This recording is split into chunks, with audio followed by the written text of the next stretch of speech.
Bismillah ar-Rahman ar-Rahim. Assalamu alaikum and welcome to another taco night where Trump backs down again from one of his threats to destroy Iran. A few hours ago he just sent a message that he's decided not to go ahead with his threats.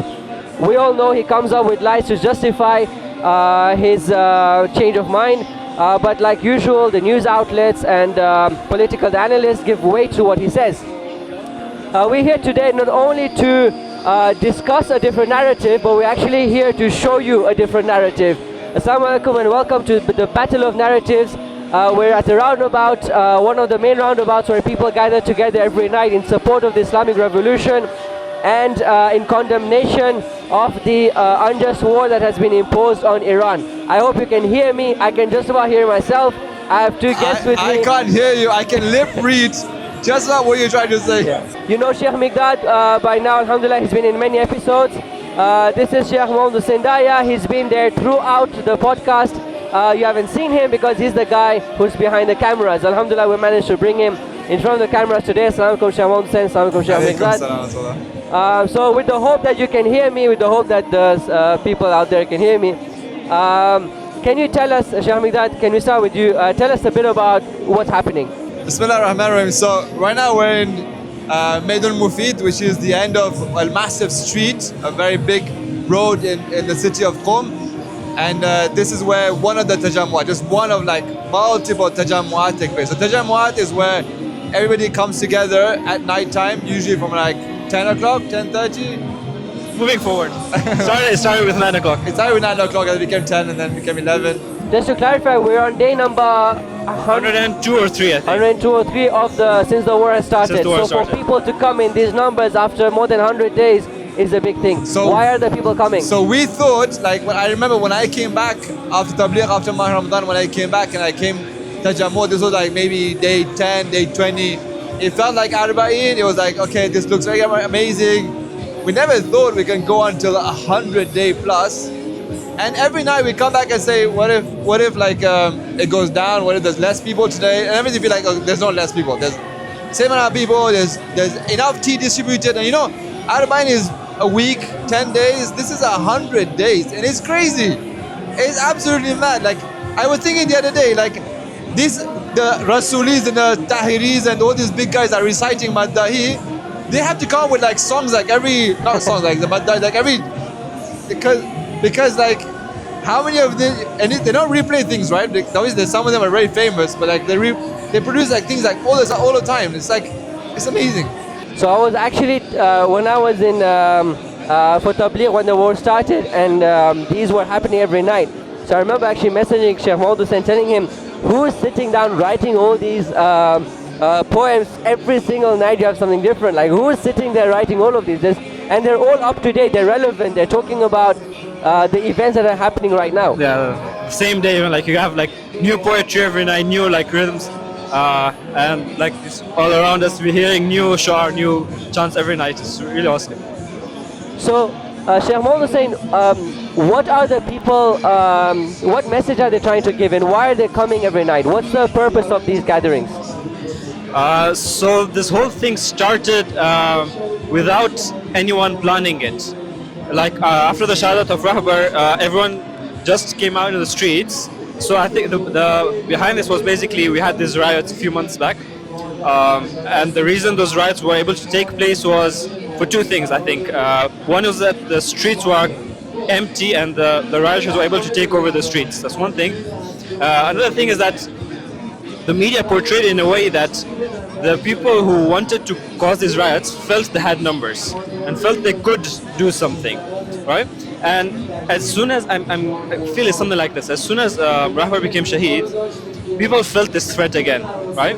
And they decided that this time we will hold the roads and we will protect the country ourselves. Now that in the eyes of the enemy, the regime is supposed to fall down and they've hit the top leader, right? The people said we'll step in and we'll protect the country, and that's when it started and it's been going on. So that's the main purpose of all these tajammu'at and these gatherings. So it's very much a people's movement, right? Like, it's like with the people, for the people, like themselves. There's no government involved over here. There's no like a higher organization can involve. It's like people putting up poles everywhere. And you know, even when we were doing this, right, we're like, are we gonna get permission to do this? Do we need require any permission? Obviously you do, but like it's so by the people themselves, kind of setting up poles. People outside the house are distributing chai or distributing juice, and it's amazing. And you know, at the beginning, if you remember, they were saying that outside media was saying, "Oh, people are paid to come over here," and we were just laughing, like, "What are you talking about? Like, it doesn't make sense." And No, I pay for my taxi ride here. A few hundred a month. And they stopped quite quickly with this narrative because they realized it's not true. Like, there's no way you can be spending so much money paying people to come over here. These people are coming just for the love of the Rahbar, the love of their country, the love of standing against oppression. What's happening against them? So this is a really good the point that you brought it back to the riots, because the point about the riots was to make people think that the population is against the system, right? And this is basically the people gathering together and saying, no, we're actually for the system. And the beautiful thing is that every people has a leader. These people are making it clear that we're following one leader. That's not the government, that's not the president. We're going all the way to the top and we're following the leader of the revolution. And that's why you have also in the letters of Sayyid Mujtaba, where he says, you guys keep going in the streets, and the people in the streets are saying, we will continue to stay here until our Rahbar says to go back home, right? Yeah. So it's like the people showing support for the highest leadership and saying we're connected to that. And very much linked to the religion, very much linked to Imam Hussein. Like just right now behind us, while I was talking, I could not hear half the thing you said, because right behind us, this guy is like talking about Imam Hussein, right? And that's something very common. The whole time you're here, okay, you're going to be here hearing things about the religion, about what Imam Ali says, what the Prophet says, what the Quran says, what Imam Hussein says. This movement is so closely linked to religion, closely linked to our faith in Allah, our faith in the coming of the 12th Imam, our instructions in religion about establishing truth and justice and standing against oppression. It's really beautiful. Like, it's faith-driven, people-driven. Two things to add to this. Just now you can hear the main chant on this night is Allahu Akbar, Allahu Akbar, yes. which Rahbar referred to as well in his latest letter. Another thing is that Shaheed Rahbar's last speech was, he had this famous line, Mithli la yubayu mithli Yazid, which is also very relevant and keeps getting repeated in these different gatherings. So another really amazing thing about this is that when Trump wants to destroy the regime and is threatening the regime, he's forced to attack the people, basically showing that the people and the regime are one. So in reality, it's not a regime that is controlling its people. It's the people are saying we are in support of this government. And that's why Trump is forced to put pressure on the people, because he's trying to bring down a government that is completely backed by the people. And that's the message that people are giving. So it's amazing how all of this comes together, and we find that the enemy is a bit lost. They don't know what to do. Yeah. They're claiming to help the people and bring back democracy, but the people are saying, this is what we want. What are you trying to... Let me put a different angle to it, or very importantly, like a golden point, right? Is that you see what's happened, that throughout the past centuries, politics and the people have been separated. Although they call it democracy, but really what happens at the political level between the leaders, right, it's very much separate from what the people want, right? As opposed to what Islam says. When you remember the time of Imam Ali alayhi salam, for example, the Prophet, or Imam Hussein, right? They were calling the people to get involved in deciding what the society really wants. As opposed to democracy, while in the name of it, it says, oh, yeah, people have to get involved. But other than voting, there's no really direction that people give to what happens at the high level, political level, right? When it comes to Iran, that's what happened basically, where the people brought themselves to as they call the Maidan, to Sahne Umadan. It means that they came to the forefront saying, we will decide what we want with our country, right? And it's beautiful because now the leaders at the political level and the people became one. Exactly what Imam Ali was calling for, exactly what Imam Hussein was calling for, right? Say, come and support me. When Imam Hussein was giving this sermon saying, come and help me, it wasn't for the political leadership, it was for the people. And we see this happening today. It's so beautiful. And this is what's annoying the enemy, what's annoying the oppressive regime, is because now they are facing people. And to be very honest with you, throughout history, the tyrants fear the people more than anything else, right? People power, as they call it, is what really drives something. And so throughout history, Marxism was talking about the opium of the people, just to kind of like anesthesia the people, let them sleep in the religion, and then forget about what we're doing, right? Tyrants always want the people to get like do your own thing, ignore what we're doing, so we can take your rights away, we can usurp, we can do whatever we want to do. Today, Trump and the enemy fears this because they see the people are here. That's what the beauty of this Tajammu'at are. To add to this, so I was just looking at the number of people who've attended these night gatherings. Apparently, it's about 56% of the population has attended at least once these night gatherings. It's a very high number for this. It's crazy. I was looking at different quotes from Shahid Rahbar about the role of people. I saw this interesting paragraph. I'll read it and translate a bit. So the headline, the title is basically this: that Inqilab, this revolution, کشور را به دست صاحبان اصلیش داد. It returned this country, which was in the hand of this tyrant who was being controlled by the foreign powers, right? It took the power and returned it to the actual owners of the. Let me just read this. تا قبل از این تحول, till before this change, رسما ملت در تصمیم گیری های کلان ملی اعتبار و نقشی نداشت. The population, the country, the people didn't have any role in deciding how the country moves forward, right? And they would say that the country has an owner. Who's the owner? That's king, right? The king who is basically a useless person who is dependent on foreign powers.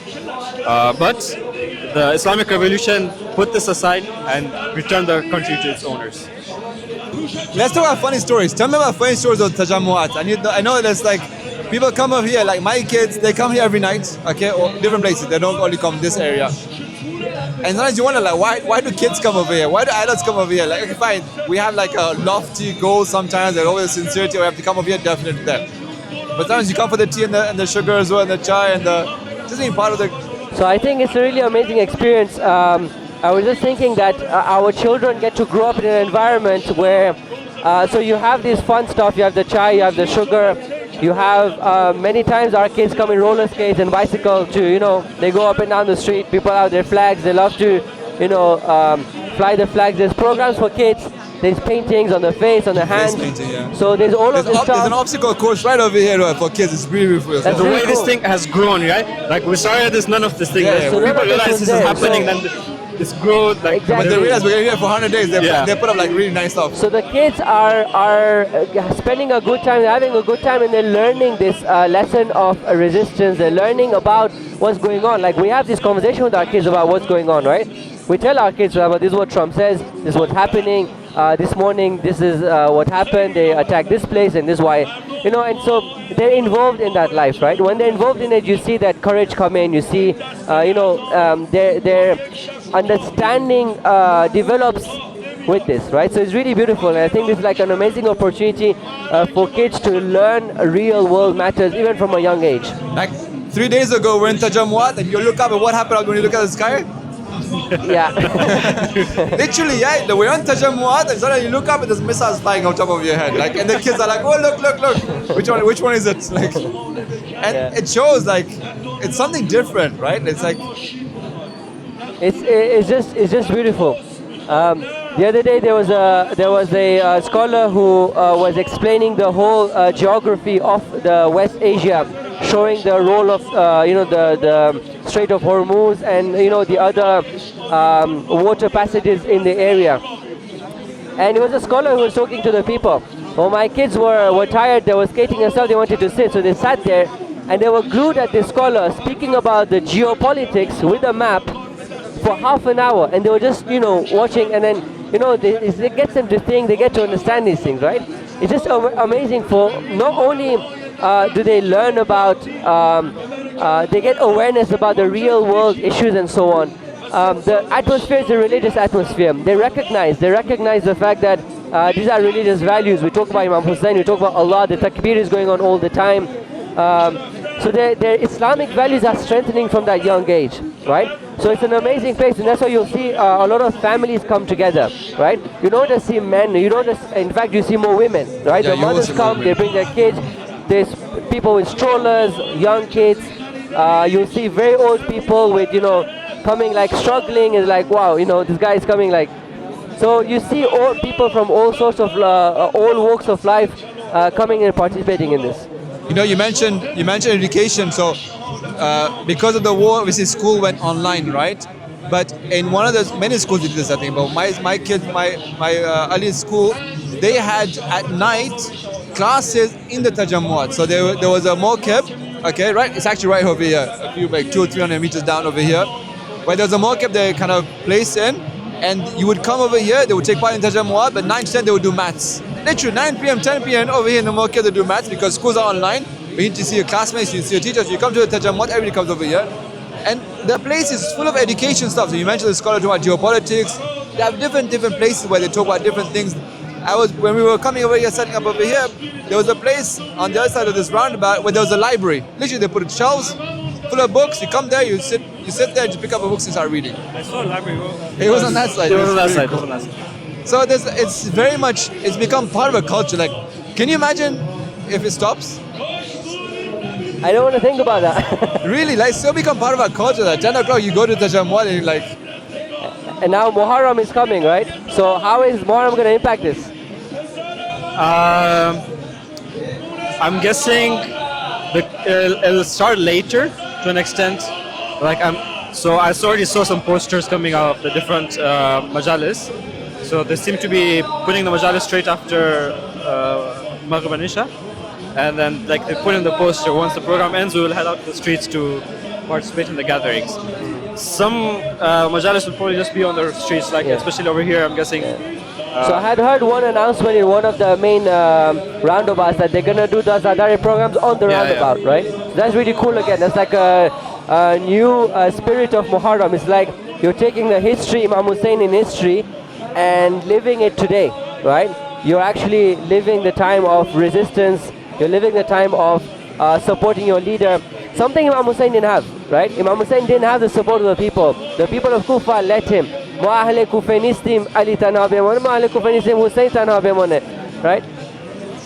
The people of Kufa abandoned Imam Ali, they abandoned Imam Hussein. Over here we're repeating history, but in a better way, right? The people are there, they're behind their leader, and they're saying we are ready to sacrifice for our leader. These people are not scared, like you said. The missiles are flying over. I was telling the other day that, oh man, I didn't go to the Tajammu, my kids got to see the missile and I missed it. And it's like, I can't believe you saying these words. Like, what does that even mean? Right? People are supposed to be scared of war. Yes, there's an amount of fear that's natural, right?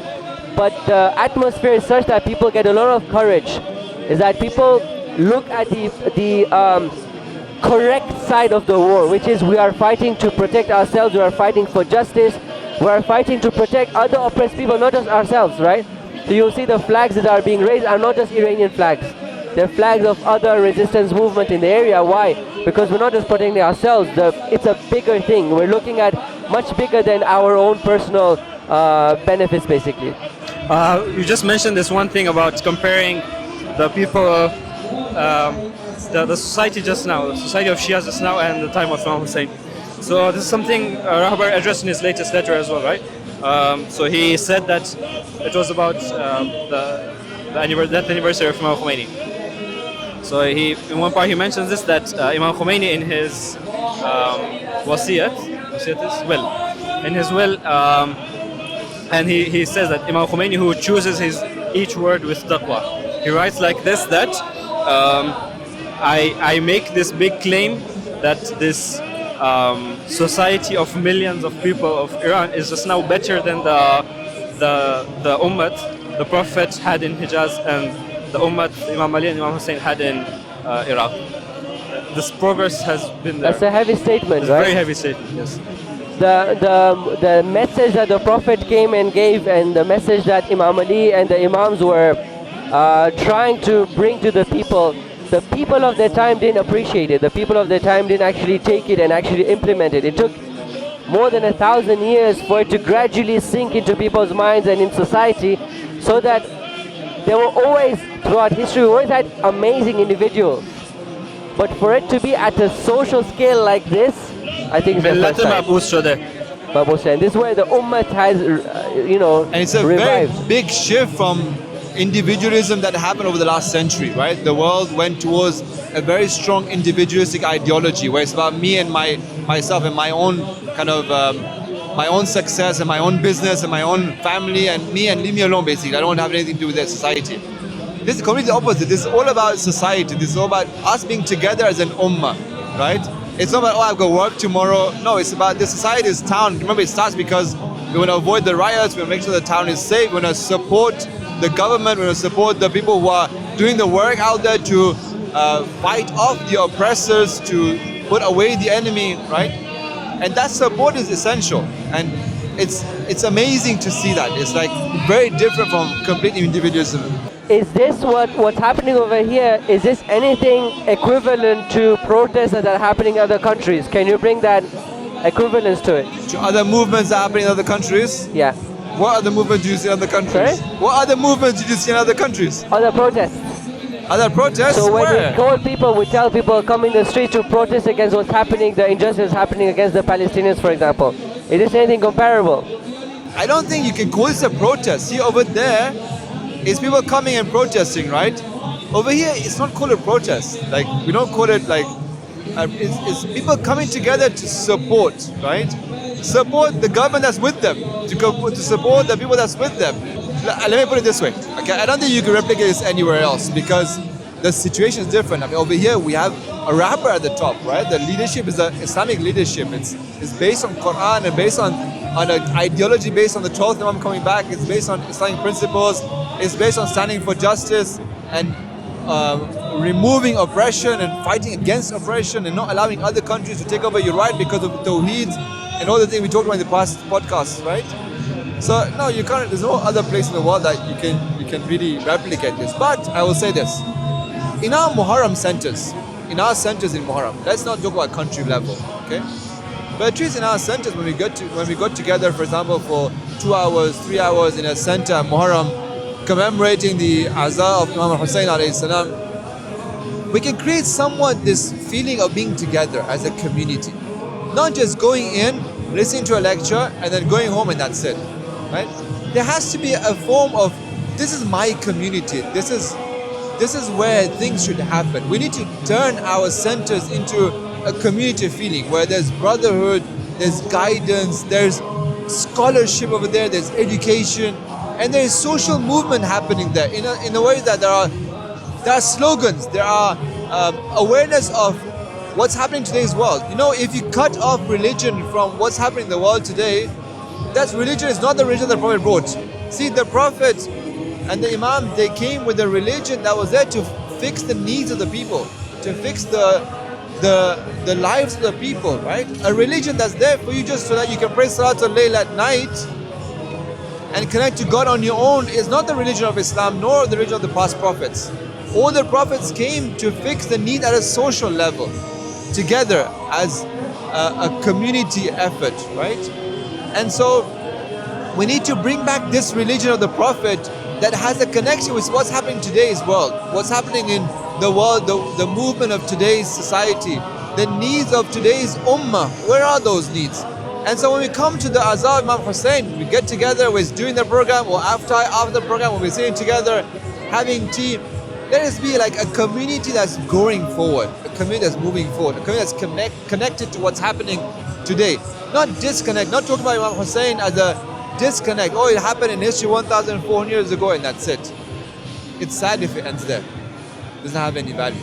So I think a lot of people want to express their feelings and their support for the resistance movement in different countries, but the situation is so sensitive. Politically, this has been completely politicized, right? It's a completely political thing. The morality behind it is being trampled on, is not being given attention to. The injustice that's being done is completely set aside. It's just looked at it from a political aspect, and so it's very sensitive. People are not able to call out the injustice because they're scared to get in trouble. Agreed. Okay, agreed. We're not saying break the laws. Okay, this is very, very important. We're not asking any community, and we shouldn't. You're going for Muharram, I'm going for Muharram. Hosea, you're going for Muharram. After Ashura, we're not going to break any laws of the country, say things that are sensitive, upset people, and try to say, oh, we just talk about politics. None of that. That's not what's being said over here, right? And we have to be very careful of that. On the contrary, we have to preserve the strength that we have in different countries, to make sure that we preserve the reputation that we have. We are in line with what the policies and the laws of the countries are. All of that should be in place, right? That should not be shaken at all. But you have to realize though that we can't go on the other side as well and become so pacifist and so disconnected because of these things. No. Today's world has woken up. There are many things that we can do, right? There are many pressures that we can put on the different parties that are involved. So the things that we can do within the framework that's allowed, let's do those at least, right? And let's talk about the religion the way it really is. Let's not try to put things under the carpet, right? When it's possible to say it, say it. Right? Imam Hussein did stand for justice. But what kind of justice? The justice that only was that at that time? No. The justice prevalent from Adam till the 12th Imam. That's what Imam Hussein stood for. That's the justice I want to establish. If you look at the sermon of Mina, right? A year before Karbala takes place, Imam Hussein comes and he calls out to the people and to the scholars and to the elites of the community, right? Look, I'll read some parts of it. You can see some is translated, it's on Islam.org there as well. Imam tells them, look, listen to what I'm going to tell you. Isma'u maqalati waktubu qawli, and write what I'm going to say as well in my sermon. And then go and tell others, right? What is this thing that the Imam wants to tell them? Just over here you'll realize the role of the people, right? The Imam says, look, you have a responsibility to go and take my message and reach it to the others. What does he tell them? He says, look, you have to enjoin good and forbid evil. What does that mean, right? Ma raddal madhalim, you have to restore the right of the people, the dhulm that is taking place, the oppressors that are taking the rights of others. You have to stand against it, but to say something, you have to bring it to the people's attention that look, there is an oppression taking place. How can you be quiet when there are millions of people dying and they are being oppressed, not just physically but also intellectually? Their rights have been taken, their right to think has been taken, their right for a culture has been taken, their right for their resources of their own lands has been taken, and you're just gonna say, oh, my business and my saving account and my education over here. No. There's a level of things that we have to stand for, and this is what Imam is telling us, right? He says, ensuring public wealth and taxes are collected and distributed justly. And then he says something very important. He says, فَإِنَّكُمْ إِن لَا تَنْصُرُونَ, if you guys, oh people, if you do not help me, right, and you do not act justly towards us, basically if you don't come to the sahne, if you don't come and get involved in community affairs, then what? Then the oppressors will become stronger over you and will work towards extinguishing the light of the Prophet, your Prophet. Islam becomes diluted when we allow oppression to carry on. It's very important. This is what Imam Hussein teaches us. Say, you allow oppression, Islam will get deleted.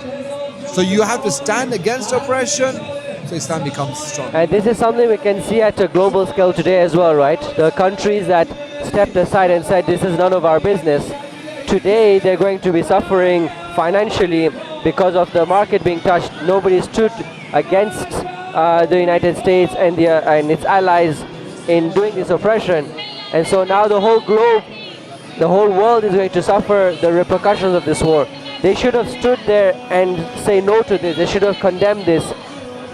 They should have even gone as far as sanction these countries and say we don't agree with this, right? And because they were passive towards what was happening, today they're going to suffer all of this, right? It's an important message that you cannot be silent at the face of oppression. You have to do something. The least you can do. These people, they can't go to fight. The least they can do is come in the streets and show support. We as communities back home need to think about what can we do within our context to show some level of support, to show some level of stance that look, there's oppression going on. We can't just stay quiet, right? So the how is very important. You see, I want to repeat this. That we're not saying break the rules. We're not saying do something violent. None of that, right? Within the boundaries that we have. Okay, they're very tight boundaries. They're very strong limitations. Can you give a few practical examples? Because, okay, I've lived here, so I'm trying to think if I'm outside, what can I do practically? You know, sometimes you talk about history. The way we talk about history. You know, we talk about the history of Imam Hussein, for example. Why do we talk about the history as something that was gone and past and nothing we can learn from it? We can see how it has an implication over here, right? Or for example, the world view behind the occurrences that happen, right? Let's try and analyze what's happening over here. Look at this Tajammu over here. What do you think drives these people? Is it money? No. Is it reputation? No. Is it worldly desires? No. Okay, maybe the cakes are nice sometimes, but no. Other than that, you don't come with Tajammu for cakes and chai, or maybe you do. So, what drives these people? So you understand the worldview behind it. That's something you can talk about, right? What drives them is the principle of our resources should be decided by our leaders. No outside oppressors can come and take away our resources. There's tawheed in that, because Allah says that I am only the one who decides for you. I'm only the one who is your authority. Don't allow any other authority to come over you, right? That's something we can say, not something we can hide, right? We talk about what's happening in other countries as well. We can talk about these things. In the way we talk is important. The way we introduce it is important. To go back to the worldview, go back to the ideology behind it, go back to the Quranic principles behind it, right? Without necessarily talking about things that are sensitive. So one is talking about it. Symbols that we can use, very important symbols that we can use. The activities that we do. The call towards morality, right? Today, according to morality is a very important thing. What is morality today? Can you have morality without God? Obviously not. Can you have morality without justice? You can't have morality without justice. If you accept injustice, don't think that, oh, I'm a moral person, I'm very, in my job and my workplace, I don't cheat other people, etc. But if you don't stand for justice, then where's your morality? You know, one of the things that can be done back home is working on our poetry for Imam Hussein. So one of our good friends from al-Ridha wrote this small passage where he was comparing the poetry for Imam Hussein in different regions. And we find that, and I know you really like poetry and you like all the madais and you recite yourself, right? So the Iranian poetry and roses, as they call it, is very different to how we have in the Indo-Pak communities. Do you want to give a bit of light of how it's done over here and what kind of messages are given across in the poetry? So I can't do a comparison because I have not seen the other side. But over here, so one side is the Masaib itself, right? I can't put this on the floor because ants will cover it, so I just have to roam around with it. That makes sense, thank you. Oh, you don't have coffee. Yeah. It's coffee. It's coffee, yeah. At this time? Yeah. Long day at football. Just for context, it is nearly 12 o'clock, it's nearly midnight. Yeah. It doesn't look like it. So these gatherings supposed to finish at 12, right? So around 12 o'clock they'll start playing Ilahi Adum al-Bala. Okay. You know, 12 o'clock, you know the Maidan Inqilab in Tehran last night when there was a massive crowd? It was 3 in the morning. Huh? It was 3 in the morning. Oh, okay. Yeah, So I know Usually by 12 they the quiet it down so that like neighbors can sleep. So these roses or the majalis, one side is the normal masaib, where they have different poetry and always new poetry. It's very nice. Talking about the masaib of al-Bayt, and the beauty of poetry is that you can pass on very emotional elements without necessarily attributing stuff to history. Like you can portray events, like you can picturize things, right, without actually saying these events happened, right? And it touches the hearts very much. So we have this, always very new poetry, beautiful poetry, and there's always been this element of Hemasi, the Hemasi poetries, which are either about the battles of the Ahlul Bayt, or they link it to the revolution and the events happening in Iran, and as the different events happen that are slightly more revolutionary and like like we have these wadi sadiqs and we have more of these poetries. So as an example, these majalis, at the end of the majalis, they have this thing they call it Surud Poyani. It's like it's a poetry which has like 3 or 4 passages, and they recite it every night, the same thing. And usually it has like one section about Imam Hussein, one section about the Shuhada of the revolution. It has a section they do bay'at with the Rahbar, and like one section talking about like Dhuhr and Yawm Zaman. So they have these. So this is what I really love about the Iranian poetry, is that it's about Imam Hussein, but it's always linking Imam Hussein with today. Yes. So talk about the revolution, so talk about the Shuhada. It's making Imam Hussein relevant, right? Yes, and yes. I think that's really key. Relevant. Right?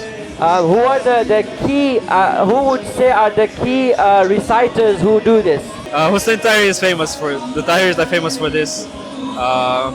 It's common. Everyone does it. Mahdi Rasuli, I would say, Mahdi is one of the Rasuli top ones. Yes, yes. But yeah, wherever you go, you have these. So I really like the fact that apart from giving these connecting Imam Hussein to today, Iranian poetry uses that poetry platform to give across a lot of messages, a lot of values, aqaidi messages, moral messages, right? So poetry is something that's very rich. So the matams, the nohas, if you want to call it, the roses, the madahis, these are something that are part of the Ashura culture that's helping to pass on the Islamic message. But not only the message, but also the emotion, the revolutionary emotions, the thirst for shahada, for self-sacrifice. These are things that are being given through the poetry. So it's really amazing. Shamila, what else can we do? For people back home, they're not in this environment. A lot of people I know feel like they're missing out. But they are missing out. Sorry. I mean, just look at this for a second. Just look at it. Like, it's one of the other things that we can do, and that's also very, very important. If you look at the Quran and the riwayat, we are told about this wilaya between the brothers. This wilaya between the brothers, that strong connection that we should have one another as a community, helping one another, being together. You know, as a community, it's very important that we're together, right? I feel sometimes that our community, we come to the mosque and we leave, there's no connection, right? The wilaya in the community is what? Is that whenever I have a problem, whenever I have a need, I should not go anywhere else other than my community. That's something we need to work towards. Muharram should bring this to us. I have a family problem, let's go back to the community to solve it. My own family problem, I can find someone in the community, an elder, a counselor in the community that can help me. I have business issues, I need a loan, I should come to the community. I don't need to go back and get a mortgage or pay interest at such a high rate. Why don't I find a person in the community that can help me with this? I have medical issues. Why can't I go advice on medical issues, find a doctor within the community? Basically, all of our needs, career, education, higher education, money, health, family, marriage, youth, you name it. Everything that happens should happen within the community. This community of Muslims should become independent from the outside. That if we're able to create that true wilaya community, wherever we are, right? And you find that other communities outside Islam have done this as well, right? I'm not going to name them, but there are other communities outside of Islam that have managed to do this. They become self-sufficient within themselves. That's something we need to work. But it should come with wilaya. It should come with tawhid. Sometimes we try to do this, but from a very financial, very capitalistic way, basically, right? In the name of, with all the Western values. No, I'm talking about from a perspective of wilaya, from a perspective of tawheed, right? Because Allah says that you should only obey me and only come under my authority, and the only wali is the Ahlul Bayt, right? And the laws that govern us are the laws of the Quran and the Ahlul Bayt. We can become self-sufficient in this way, and it's so beautiful. It creates a bond between the communities, and that's why you can have Tajammu. The video of Tajammu over here is this, right? Over here right now, I don't know, picture right now somebody falling over here. What will happen? Everyone will just jump towards it, right? Over there, a child gets lost over here. A child gets lost over here, like the entire Tajammu will stop, right? Everybody will come together to help out. When an attack happens over here, just think about a bomb, God forbid a bomb falls over here. A missile falls and it's run about. People will run away to bunkers, there's no bunkers over here, right? People will be helping each other out. People will be coming together to help each other. Like, that feeling of being together is so powerful, and we can create this back in our communities. So basically, we can't create exactly this, but the message that this is giving and the spirit that is over here can be replicated back home, right? And that's the important part, right? Yeah. It's nice to be here, right? But this is not the core of the message. We shouldn't feel like we are far from spirituality or we are far from Islam if we're not in this place, right? It's not about the geographic location. It's about carrying that message, carrying the spirits of what you just mentioned right now. One thing I wanted to come back as well is, maybe I'll ask you, when we have this kind of conversation, people think that we're politicizing Islam. You're gonna get these comments, right? That we're making the movement of Imam Hussein a political movement. What can we say about that? I mean, Imam Hussein literally he moved out against the ruler and the king of the time. That does make it a political movement to an extent. I guess. As starters, like before getting into the whole historic discussion, if you don't label this, he sent Muslim to Kufa to get bay'ah, right? Is that not a political move? Just first start with, before we get into the whole historical discussion, right? I didn't hear anything what you said. You know what? Let's do one thing. Let's pause for a second. Let the crowd let them hear. Let them hear. It's great music, isn't it? You know the song.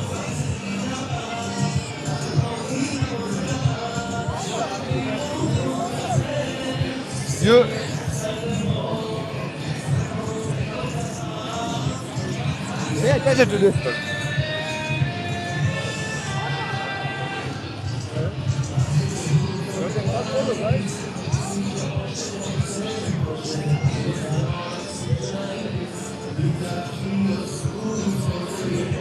Okay, it's Karen.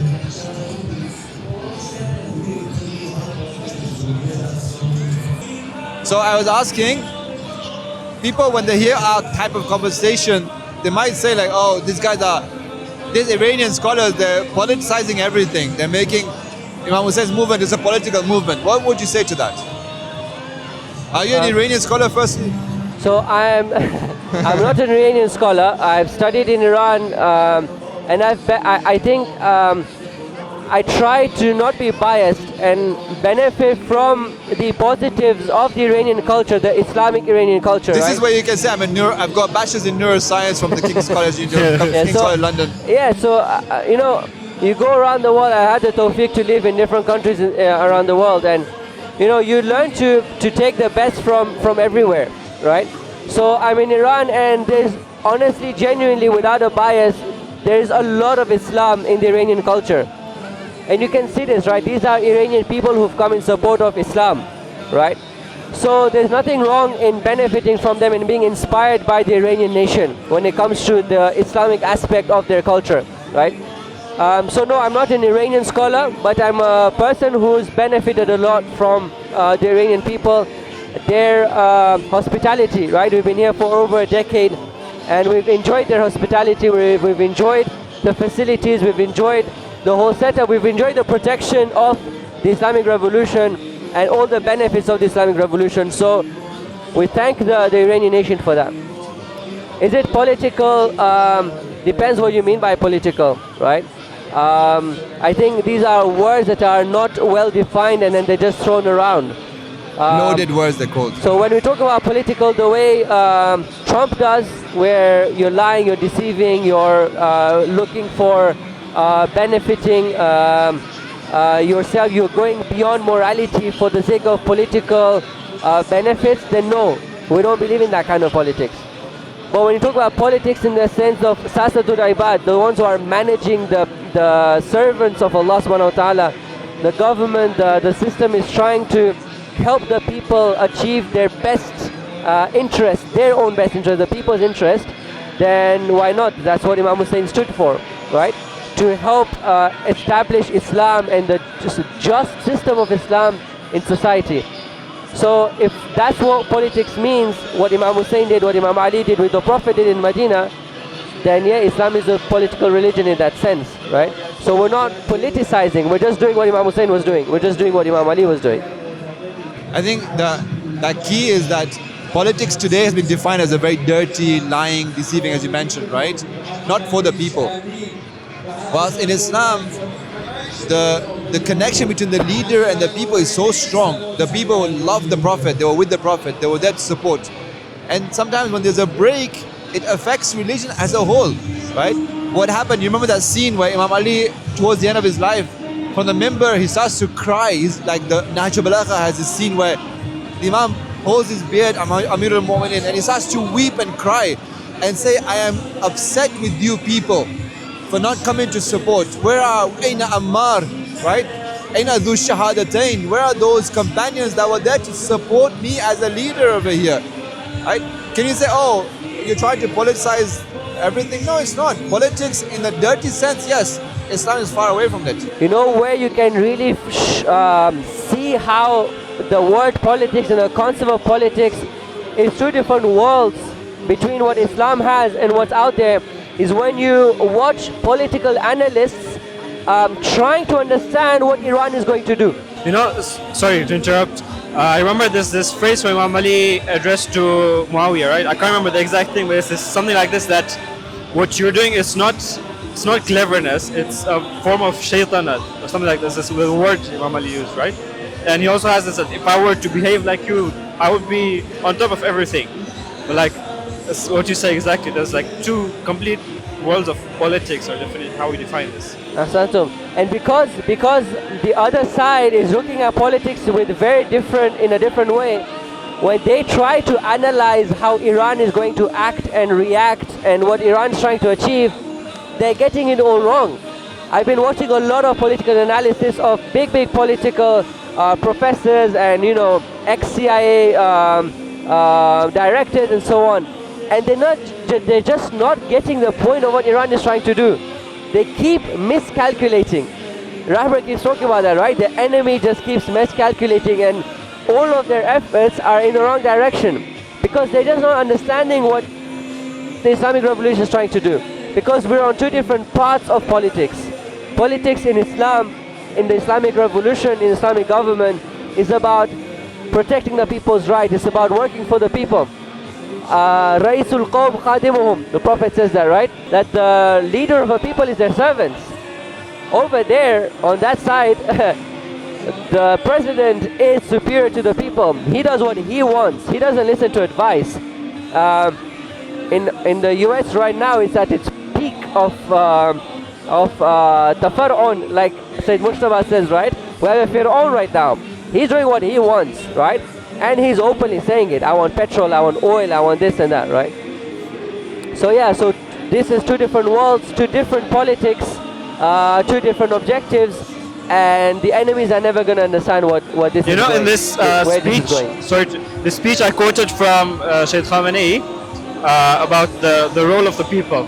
In a similar speech, he mentions this, the Islamic Revolution and the importance it gives to the role of people. And he talks about elections, right? And he says that the difference of elections in the Islamic Revolution is that after an election, it's not like the person who's been elected now discards the people and he rules from there. Aside from that moment, his duty begins, his service to the people begins, and that's what defines the role of people and like the system over here. Again, like to show like the difference of the politics that the Imams had in mind. I remember the story from Amir al-Mu'minin alayhi salam. Again, don't remember the details exactly. It's Imam Ali alayhi salam was repairing his shoe, a very worn out shoe, and he was repairing it again, and apparently the people had gathered up. So Ibn Abbas comes to Amir al-Mu'minin and says that the people are waiting for you. You can come and like give a speech and encourage them. The people are waiting for you. So Amir al-Mu'minin ignores him and continues repairing his shoe, right?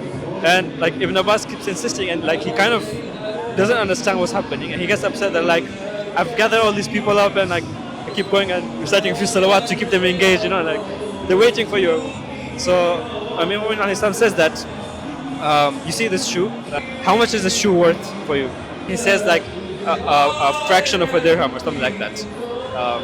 Maybe would have liked to answer that this is better than everything in the world for us. This shoe. That's what he replies, and Amir al-Mu'minin replies that this government, this ruling, is worth less than this shoe and this price that you named.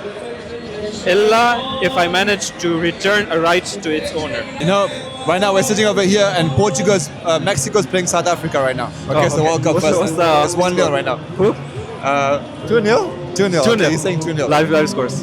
For Mexico. They tried to have this slogan for football. It's like, we're going to separate politics from football. How true that is? It's false. It's impossible to do it. You can't right? do that because politics is mixed with morality. Exactly. Politics is what the people want. Is the movement of the people towards a particular direction. The movement of the nation towards a particular direction. It's the establishment of justice. Right? Look at FIFA. They can't do it. You cannot establish something without understanding that the people have needs. They have a movement. They have a goal. There is justice. There's oppression. You can play football and ignore oppression. That's not going to work. Right? It's insane. It's immoral completely. We're going to spend billions. It's like asking people, put aside your humanity for the sake of watching this game. It's like, yeah, there are some people who are that low. Like football means so much that, well, let's put away our humanity. But otherwise, for a normal human being, you can't just ignore your humanity. You can't ignore your conscience where you see all this oppression happening and say, you know what, football is more important than this. It doesn't work. And they don't know themselves. I mean, like the peace prize that they gave to Trump from FIFA. Okay, right now if you look at so many news articles have published about how politics have influenced this year's World Cup. Right, from how they've treated the Iranian national team, they cancelled the Somalian referee, the way they treated the Iraqi football player, and you could go on and on and on about the opening ceremony. Right, it's so politically driven, heavy, right? You can't escape it because that's how it is. You can make claims that, we want to be apolitical. That's nonsense. None of it makes sense, right? Because it's about the people. Politics is about society. It's about the people. Any movement, there's a social movement, a social thing happening. There is the people's movement over here, and so religion is the same as well. Religion has a social impact, right? And so religion has a say in society, has a direction to give to society. Okay, so these were really amazing points, and I think there's a lot that we're getting to learn from this. I think this, what's happening, is an amazing opportunity to learn a lot of lessons. But let's go back to what's happening. It's a bit quite loud as well. I think we should speak about the serious stuff in a in a different environment. And can you share some funny things about Tajammuat? So this is like it's quite funny. So okay, so this Tajammuat, it's not everywhere. Everywhere is not like this. So it started off with these main squares of the city. People would come out, and then people realized that there's no working out every night. So let me take my flag and go to a road near me and like stay there for 1-2 hours, right? So now everywhere in the street you drive throughout the streets.